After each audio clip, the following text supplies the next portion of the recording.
आज आपण बनवणार आहोत बेसनचे लाडू।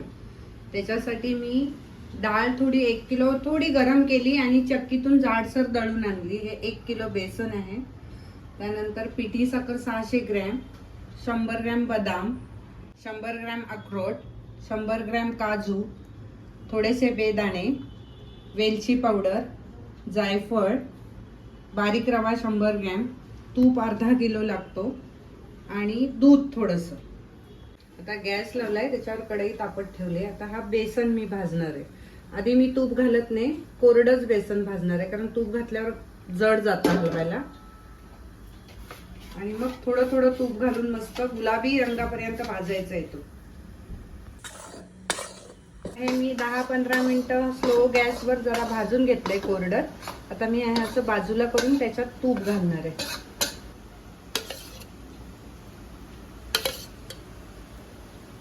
लागेल तेवढं आपल्याला थोडं थोडं तूप घालायचंय त्याच्यात।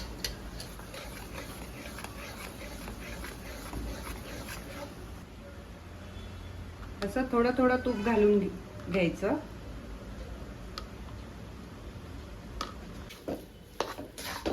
हे असं इथपर्यंत सरसरीत व्हायला पाहिजे पीठ, इतकं तूप घाला आणि मस्त गुलाबी रंगावर भाजायचं। बिलकुल भाजताना हायघाई करायची नाही। 1 किलोला इथे 600 ग्रॅम तूप गेलंय माझं। आता ह्या स्टेजवर आला की त्याच्यात आपल्याला दूध शिंपटायचंय जरासं, म्हणजे बेसन आपला एकदम हलका होतो।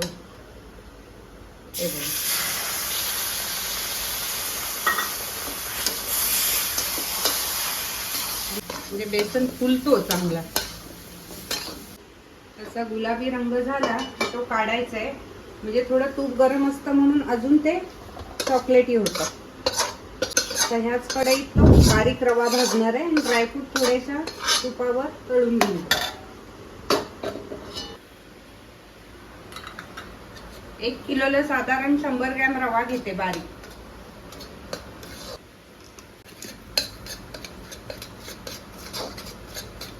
रव्याला पण थोडं तूप घालून भाजून घ्या। आता आपला रवा पण मस्त गुलाबी भाजून झालाय। आता त्याच बेसन भाजलेल्या परातीत काढून घेते। परत थोडंसं तूप घालून हे ड्रायफ्रूट भाजून घेते त्याच्यात।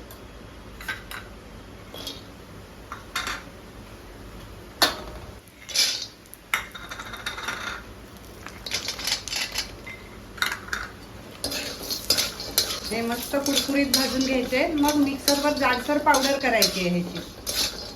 ड्रायफ्रूट आपले गार झालेत, आता जाडसर मिक्सरवर वाटून घेते। हे असे ड्रायफ्रूट वाटून ह्याच्यात टाकले। आता ह्याच्यात वेलची पावडर आणि जायफळ किसून घालणार आहे। जायफळ किसून घालते अर्ध। 1 किलो बेसनला 600 ग्रॅम मी पिठी साखर घालते। आता हे सगळं एकजीव करून घ्यायचंय आणि लाडू बांधायचे। हे छान हाताने एकत्र करायचंय।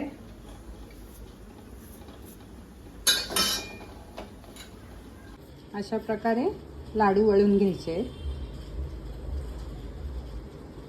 त्याला एक एक बेदाणा लावते वरती, म्हणजे छान दिसतात।